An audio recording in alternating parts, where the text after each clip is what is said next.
Tenho 73 anos e meu telefone não toca há 4 dias. Ele está na mesa da cozinha, com a bateria cheia, completamente silencioso. Eu não culpo meu filho, Lucas, ou minha filha, Ana. Eles não são pessoas cruéis, mas olhando para aquela tela escura, finalmente entendo o preço terrível da promessa que fiz 51 anos atrás. Eu achava que estava sendo a mãe perfeita. Não percebi que estava cometendo lentamente uma espécie silenciosa de autodestruição, apagando a mulher que eu era, até que não restasse nada além de uma mãe, esperando na janela às 6 da tarde.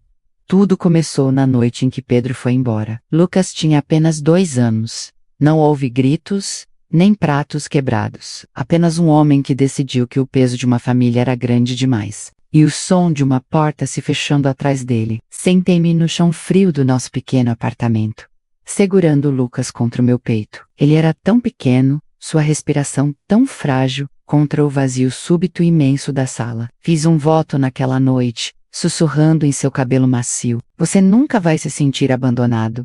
Eu serei o suficiente para nós dois. Foi uma promessa linda e desesperada. Foi também o exato momento em que deixei de existir. 5 anos depois, Ana chegou. Outro relacionamento que se partiu antes mesmo de se consolidar em algo real. Agora eu tinha 2 corações dependendo inteiramente do meu. Eu não apenas assumi a responsabilidade, deixei que ela me consumisse por completo. Esfreguei o chão da casa de outras pessoas, fiz turnos extras na padaria, usei o mesmo par de sapatos por 4 invernos, para que Lucas pudesse ter botas adequadas e Ana pudesse ter aquele casaco vermelho quente que ela tanto amava. Eu dizia a mim mesma que isso era amor, e era, mas também era uma obsessão. Parei de me olhar no espelho, parei de ligar para os poucos amigos que tinha. Quando me convidavam para um café, eu sempre tinha uma desculpa pronta.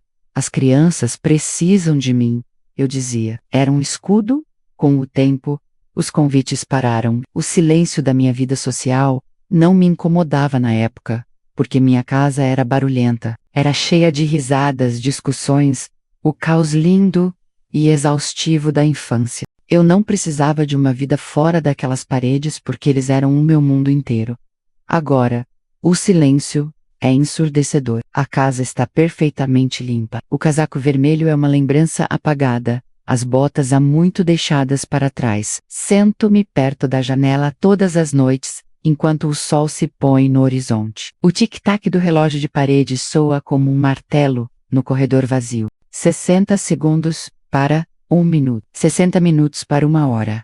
Apenas o tempo passando, pesado e sem solução. Sinto a dor incômoda da artrite nas juntas, quando aperto os braços da cadeira. Um lembrete físico de que meu tempo está se esgotando, enquanto a vida deles está apenas se expandindo. Lucas cresceu sério e ferozmente responsável. Ele absorveu minha ansiedade, eu acho. Ele me viu trabalhar até a exaustão e decidiu cedo que nunca seria vulnerável. Ele entrou em uma boa universidade em Lisboa. No dia em que partiu, ele me abraçou forte, com as malas prontas, um futuro brilhante o puxando para a frente. Não se preocupe, mãe. Eu venho visitar, ele disse. E ele foi sincero. Ele realmente foi. Mas o espaço entre nós não se estendeu apenas por quilômetros, estendeu-se por realidades. Ele estava construindo uma vida. Eu já tinha terminado de construir a minha. E ela era feita inteiramente dele e da irmã. Quando ele volta agora para aqueles jantares de fim de ano curtos e apressados, eu o vejo olhando sutilmente para o relógio. Ele paga minhas compras, conserta a torneira pingando no banheiro, mas sua mente está em outro lugar. Ele não precisa mais de mim. Ele seguiu em frente, exatamente como um filho deve fazer. Achei que meu sacrifício absoluto me compraria um lugar permanente no centro do mundo deles. Achei que se eu lhes desse todo o meu sangue, meu suor, minha identidade, eles seriam minha âncora na velhice. Mas o amor não é uma transação. Você não pode comprar a vida adulta dos seus filhos com a moeda da sua juventude. E agora sou deixada com uma constatação aterrorizante. Eu nem sei o que gosto de fazer. Não sei que música me traz alegria. Não sei no que pensar quando não estou preocupada com eles. Sou um fantasma assombrando minha própria vida, esperando por visitantes que estão simplesmente ocupados demais vivendo as deles. Quando Lucas foi embora, a casa pareceu violentamente desequilibrada, mas não estava vazia. Eu ainda tinha a Ana. Ana era minha sombra, minha confidente, o coração mole da nossa família fragmentada. Ela chegava da escola e imediatamente me procurava, seus braços envolvendo minha cintura, como se ela estivesse perdida no deserto, em vez de apenas sentada. Em uma aula de matemática, aqueles abraços eram meu remédio. Eles me convenciam de que eu era essencial, de que sem mim, as paredes de nossas vidas simplesmente desmoronariam. Derramei cada gota da minha energia restante nela. Eu queria a proteglar do tipo de homem que vá embora no meio da noite. Eu queria que ela soubesse o seu valor absoluto. Mas ao fazer isso, fiz dela o centro de um universo que só tinha espaço para 2 pessoas. Quando ela me apresentou ao Rui, senti um nó estranho e frio se formar no meu estômago. Não porque eu não gostasse dele. Rui era maravilhoso. Ele era centrado, gentil, e olhava para Ana com o tipo de devoção firme e inabalável que eu mesma nunca havia experimentado. Ele era exatamente o homem que eu rezava para que ela encontrasse. Mas olhando para ele do outro lado da nossa pequena mesa de jantar, passando o pão, rindo das piadas dela, menos percebi algo aterrorizante. Ele era o meu substituto.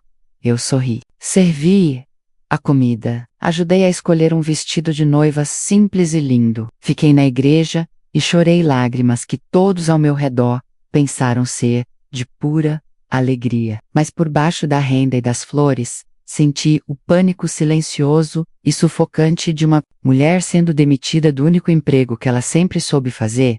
Eles se mudaram para uma cidade a 1 hora de distância. Perto o suficiente para os almoços de domingo, eles prometeram. Perto o suficiente para que nada realmente mudasse, mas tudo muda. O tempo é implacável dessa forma.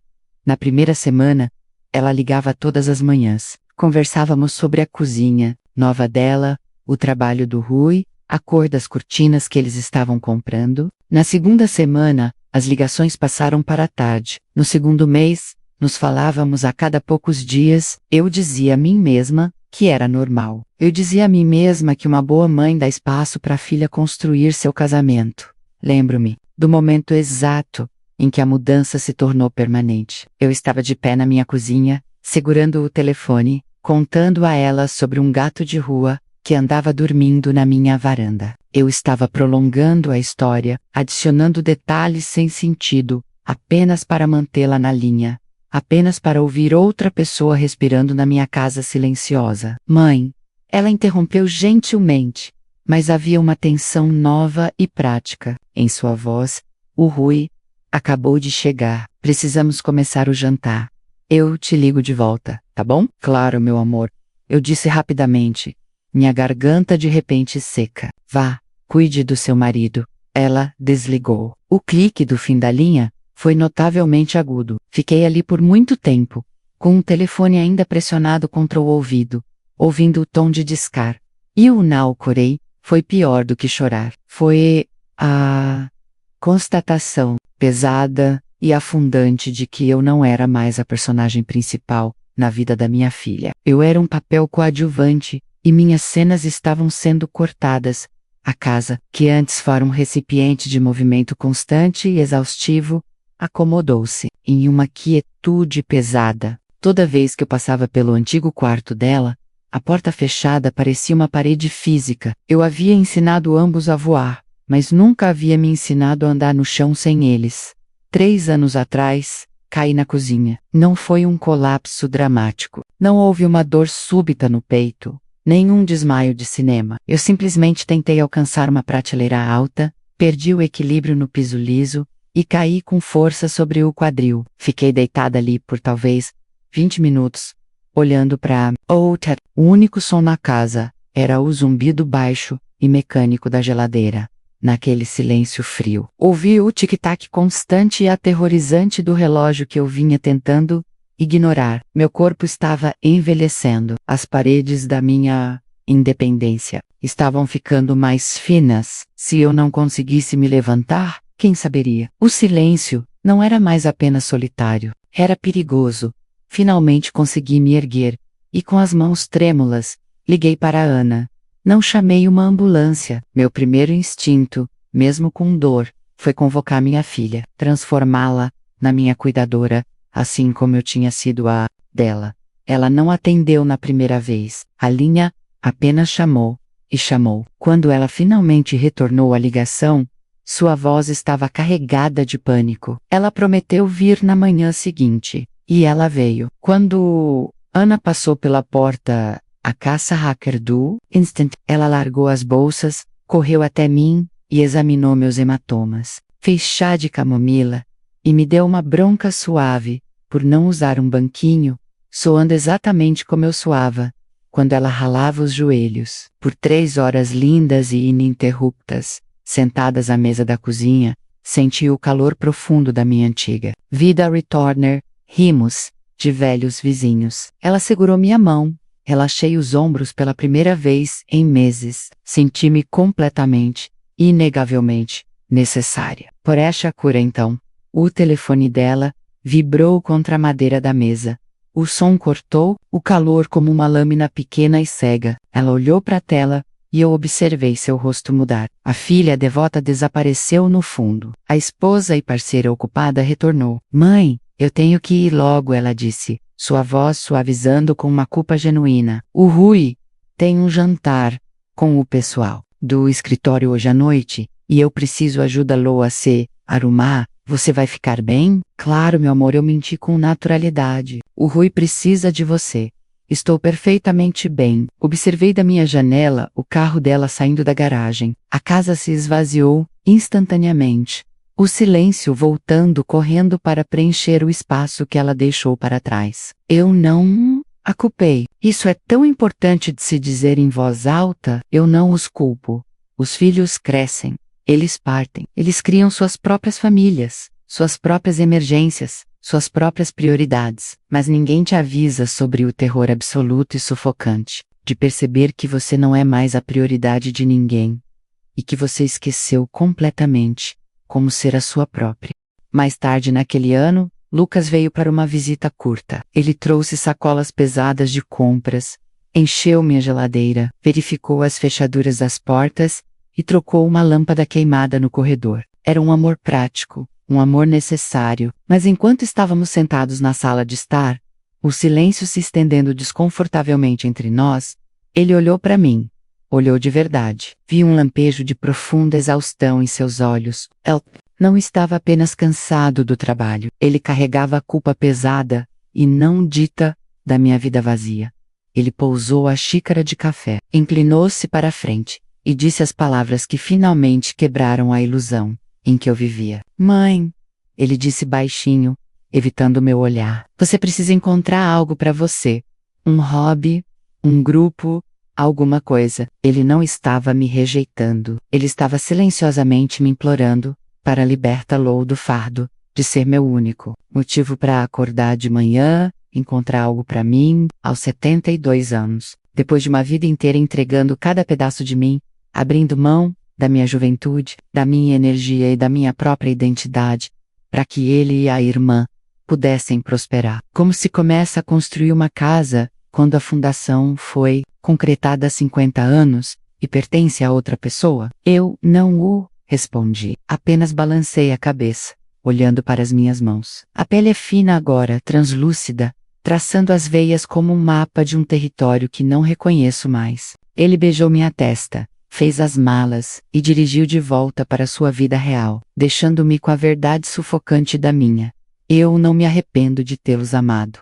Quero deixar isso bem claro. Se eu pudesse voltar àquele chão frio, quando Lucas tinha 2 anos, eu o abraçaria com a mesma força. Não me arrependo de tê-los criado. Não me arrependo dos turnos extras, dos sapatos gastos, ou dos sacrifícios silenciosos que mantiveram o frio longe de suas infâncias.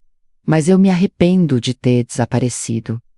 Eu me arrependo de me olhar no espelho hoje e perceber que a mulher que me encara de volta é invisível, até para si mesma. Eu achava que o sacrifício era a moeda suprema do amor. Achei que ele garantisse proximidade, um vínculo permanente e inquebrável, que me protegeria da exata solidão em que me encontro agora. Não garante. Ele apenas garante o vazio quando eles, eventual e naturalmente, saem pela porta. Se você é uma mãe ouvindo isso, sentada em uma casa cheia de barulho e de filhos que precisam de você para tudo, menos ame-os. Cuide deles, apoie-os com todo o seu coração. Mas por favor, não se perca no processo. Guarde um pedaço da sua alma só para você. Mantenha uma amizade, proteja um hobby, lembre-se do que a faz sorrir quando não há mais ninguém no cômodo. Porque ideia, eles caminharão para suas próprias vidas. E se você não tiver mais nada de seu, ficará com um silêncio tão pesado que é difícil respirar. Lucas, Ana, se um dia vocês ouvirem isso, o que provavelmente não vai acontecer, porque vocês estão ocupados. E é exatamente assim que deve ser. Precisam saber de uma coisa. Vocês nunca foram um fardo. Vocês foram o meu propósito absoluto. Foram a luz da minha vida. Eu só não percebi, até ser tarde demais, que eu precisava ser uma luz para mim mesma também. Tem russa atenta. E Traçanos, ainda me sento perto da janela todas as noites às 6 horas. O sol ainda se põe, lançando sombras longas e familiares pelo chão da sala. Mas meu telefone tá quieto, e eu finalmente entendo algo que eu estava cega demais para ver antes. Eu não estava esperando que eles voltassem para casa. Eu estava esperando por uma vida que nunca construí para mim mesma. História de Rosa é um reflexo silencioso e doloroso de uma realidade que muitos pais, especialmente mães, enfrentam com o passar dos anos. Somos ensinados que o amor verdadeiro significa dar tudo, mas raramente somos avisados sobre o que acontece quando não há mais nada para dar, e a casa de repente fica em silêncio. Não se trata de filhos ingratos. Trata-se da progressão natural e de partir o coração do tempo, e do perigo de fazer de outra pessoa a sua própria identidade. Se você estivesse na situação da Rosa, sabendo do silêncio profundo que aguarda, no fim do sacrifício total, o que você teria feito diferente? Você já tomou alguma decisão em nome do amor que lhe custou silenciosamente um pedaço de si mesmo? Por favor, compartilhe seus pensamentos e suas próprias histórias nos comentários abaixo. Nós lemos cada um deles, e às vezes simplesmente compartilhar nossos arrependimentos é o primeiro passo para curá-los.